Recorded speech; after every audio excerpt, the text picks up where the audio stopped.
सोच और मन पे काबू पाना मुश्किल तो है लेकिन असंभव नहीं।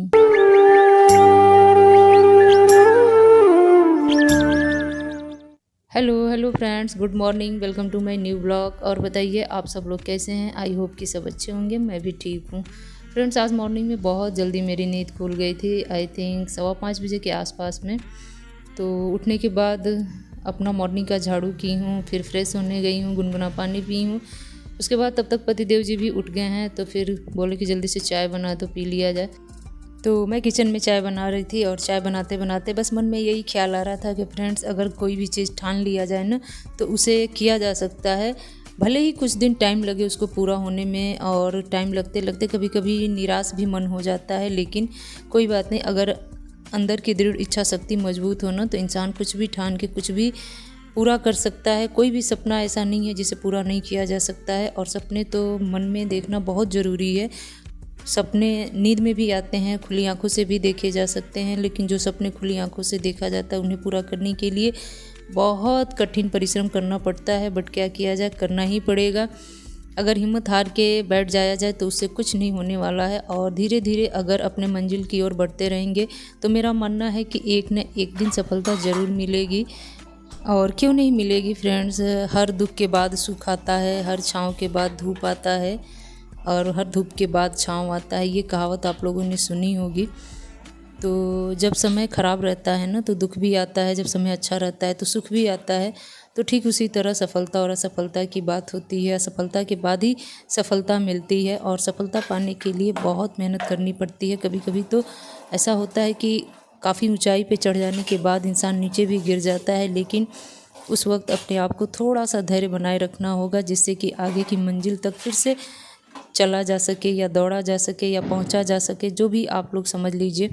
और ये दो पंक्तियाँ तो आप लोगों ने ज़रूर सुनी होगी कि भाग्य से ज़्यादा और समय से पहले कुछ भी नहीं मिलता है। तो ये बात बिल्कुल ही सही है। अगर आपके भाग्य में होगा तो वो भाग के ही आएगा, अगर आपके भाग्य में नहीं होगा तो वो भाग के ही जाएगा। तो वही चीज़ है, जिसके नसीब में जो लिखा रहता है वही मिलता है। थोड़ा सा समय लगता है, और जिसके नसीब में जितना दुख लिखा होता है वो दुख झेलता है, जिसके नसीब में जितना सुख लिखा होता है वो उतना ही जल्दी सुख भोग लेता है। और हर इंसान अगर सुख पाना चाहता है ना तो ये एक बात तो गांठ बांध ले कि अगर अपने मन और सोच दोनों पे काबू पा ले ना तो वो अच्छी तरह से खुश रह सकता है। खुश रहने के लिए कोई ज़रूरी नहीं है फ्रेंड्स की सुख संपत्ति ही घर में हो, अपार समृद्धि हो, ऐसा कुछ भी नहीं है। अगर ऐसा होता ना तो जिनके पास बहुत सुख समृद्धि है, सुख संपत्ति है, वो लोग क्यों इतना परेशान रहते हैं, उनके घर में क्यों दुख होता है। तो मेरा मानना ये है कि बस ज़्यादा हो या फिर कम हो, अगर अपनी सोच, अपने विचार, अपने मन, इन सब पे काबू रखा जा सके तो जीवन में ऐसे ही सुख की प्राप्ति हो जाएगी। और इच्छा की कभी पूर्ति नहीं होती है, और जब इच्छा की पूर्ति होती है ना तो वो इच्छा बढ़ती ही चली जाती हैं, यानी कि इच्छाएं अनंत होती है जिसकी कोई सीमा नहीं है। तो इसीलिए अपनी इच्छाओं पे भी काबू रखना चाहिए। और चलिए फ्रेंड्स, इतना तो मैंने आप सबके साथ अपना सुविचार शेयर कर दिया। आई होप कि आप लोगों को अच्छा लगा होगा। तो मॉर्निंग में फ्रेंड्स आज बना रही हूँ छिलके वाली आलू की भुजिया, और साथ में 2-3 परवर भी मिला रही हूँ, क्योंकि आज बच्चों को लंच में यही देने वाली हूँ, पराठा और सब्जी। और मेरे हस्बैंड का भी मतलब बहुत दिनों से मन हो रहा था कि छिलके वाले आलू की भुजिया बनाओ, और वो भी एकदम खड़ी भुजिया। खड़ी भुजिया मीन्स फ्रेंड्स जो टूटे ना, एकदम खड़ी खड़ी सी रहे और थोड़ा सा क्रिस्पी हो, तो उन्हें बहुत पसंद आते हैं। तो बस उसी का डिमांड उन्होंने किया था। तो कढ़ाई गर्म होने के बाद तेल गर्म की हूँ अच्छे से। और इसका भुजिया बनाने में ना 2 ही ट्रिक बहुत काम के आते हैं। कि पहला ट्रिक ये है कि कढ़ाई पूरी अच्छी तरह से गर्म होनी चाहिए। दूसरा ट्रिक ये है कि तेल अच्छे से गर्म होना चाहिए, तब उसमें हरी मिर्च और जीरा का फ़ौरन देके अपना आलू भूनना रहता है। अगर कढ़ाई गर्म नहीं होगी ना तो भुजिया चिपक जाएगी। तेल भी अच्छे से गर्म नहीं होंगे ना तो भी चिपक जाएंगे। तो जब तक मेरी भुजिया उधर बन रही है धीमी आंच पे, तब तक मैं इधर आटा लगा ले रही हूँ। तो आटा में थोड़ा सा रिफाइन मिलाई थी ताकि पराठा और मुलायम होगा। तो यहाँ पे फटाफट आटा अपना गूँथ ले रही हूँ।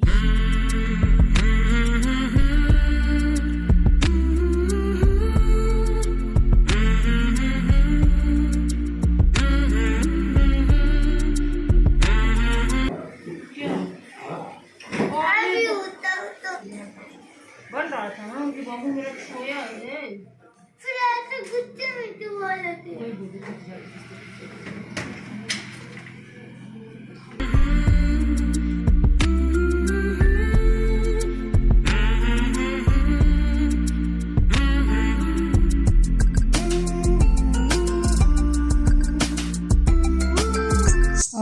एक बात बताऊं, जैसे ही वीर को जगाने गई हूँ वैसे ही वो थोड़ा सा मुझसे नाराज़ हो गया था। बोल रहा था कि मम्मी ऐसे डांट के क्यों जगाई हो, गुस्से में क्यों जगाई हो।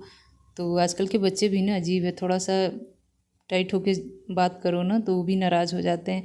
तो बस उसको उठा के थोड़ा सा प्यार की हूँ, फिर बहला फुसला के बाथरूम में ले गई हूँ, ब्रश वगैरह करा दी हूँ। और इधर पीहू भी अपना तैयार होके आ गई है किचन में कि मम्मी लंच तैयार हुआ कि नहीं। और इधर मैं बना रही हूँ लच्छेदार पराठा, एकदम कुरकुरी वाली, जो कि मुझे भी बहुत पसंद है और आलू की भुजिया से तो स्पेशली बहुत अच्छी लगती है। तो बस फटाफट पीहू का लंच पैक कर दे रही हूँ और ये चले जाएंगे पीहू को छोड़ने के लिए। और जब तक ये पीहू को छोड़ने जाएंगे तब तक इनके लिए भी मैं पराठा सेक के रख दूँगी, ताकि ये भी अपना नाश्ता वगैरह करके फ्री हो जाएंगे। और पीहू का जब भी बाल बनाती हूँ ना तो एक चोटी उसकी ज़रूर टेढ़ी हो जाती है। मतलब कितना हूँ अच्छे से कोशिश करूँगी, एक तो बहुत अच्छा बन जाता है और दूसरा चोटी उसका टेढ़ा ज़रूर हो जाता है।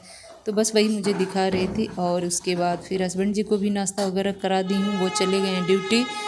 और देखिए वॉइस दे रही हूँ तो गाड़ी की आवाज़ बीच बीच में आ जा रही है, थोड़ा सा आप लोग इग्नोर कीजिएगा।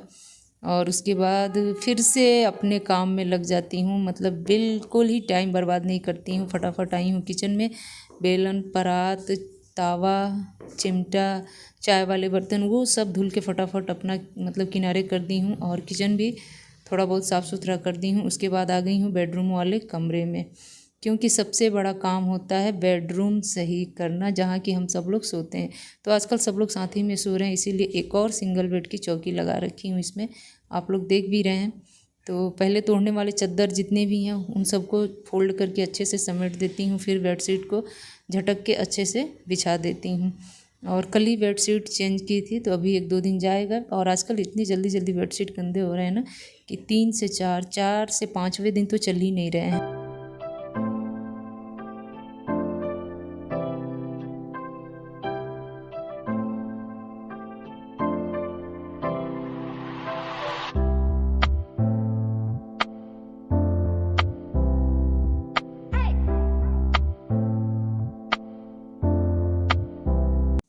और फ्रेंड्स यहाँ पे बन रही है मेरी नींबू वाली चाय, और बहुत दिनों बाद मतलब कि फुर्सत वाली चाय बना के लेके आई हूँ कमरे में, आराम से बैठ के पीऊँगी। अभी थोड़ा सा लेट के अपना कमर सीधा कर रही हूँ। उसके बाद तब तक चाय मेरी थोड़ी सी ठंडी हो गई है, तो फटाफट चाय पीने के बाद फिर से काम पे लग गई हूँ। और चाय पीने से ना थोड़ी सी एनर्जी आ गई है। मॉर्निंग में तो झाड़ू वैसे बहुत अच्छे से मैं लगाती हूँ, बट एक बार पोछा लगाने से पहले झाड़ू इसलिए लगाती हूँ ना कि थोड़े बहुत जो भी कूड़े निकलेंगे वो निकल जाएंगे। और उसके बाद जब मैं पोछा लगाऊंगी ना तो बड़ी आसानी से पोछा जल्दी जल्दी लग जाएंगे। तो बस इसी चक्कर में एक बार और झाड़ू लगा ले रही हूँ। और ये कल के धुले हुए कपड़े हैं, जो कि रस्सी पे वैसे ही डले पड़े थे, उठाई नहीं थी मैं, क्योंकि शाम को मैं इसे फैलाई थी धोने के बाद से। तो बस वो फटाफट उठा ली हूँ। तब तक मुझे याद आया कि अरे मुझे तो पौधों में पानी डालना है, सुबह से किसी ने पौधों में पानी नहीं डाला था। और ऐसा लगता है ना कि पौधे मुरझा से जाते हैं, तो अच्छा नहीं लगता है दिखने में भी। तो जल्दी से एक बाल्टी पानी लेके आई हूँ, सारे पौधों में थोड़ा थोड़ा करके पानी डाल दी हूँ। और जो बाकी पानी बचा हुआ था ना वही बालकनी में गिरा के अच्छे से बालकनी भी मैं अपना साफ़ कर ले रही हूँ। तो इधर का जब बालकनी साफ़ हो जाएगा ना तो अंदर का केवल बस पोछा लगाना रह जाएगा। और बस अब पोछा लगाना ही बाकी है। मॉर्निंग के सारे काम निपट चुके हैं। बीच बीच में और भी किचन के दो थोड़े बहुत काम थे ना, वो भी मैंने निपटा डाले हैं। और क्या निपटाए हैं वो मैं अभी आपसे आगे शेयर करूँगी। तो फ़िलहाल बैठ के पोछा मार ले रही हूँ, क्योंकि हफ्ते में मैंने तय किया है, मतलब ये नियम में धीरे धीरे लाना है, रूटीन में एक तरह से समझ लीजिए कि हफ्ते में 2 से 3 दिन। तो फर्स्ट वीक में 2 दिन बैठ के पोछा लगाना है, सेकेंड वीक में 2 दिन पोछा लगाना है, थर्ड वीक में 3 दिन, ऐसे करके धीरे धीरे बढ़ाना है मुझे।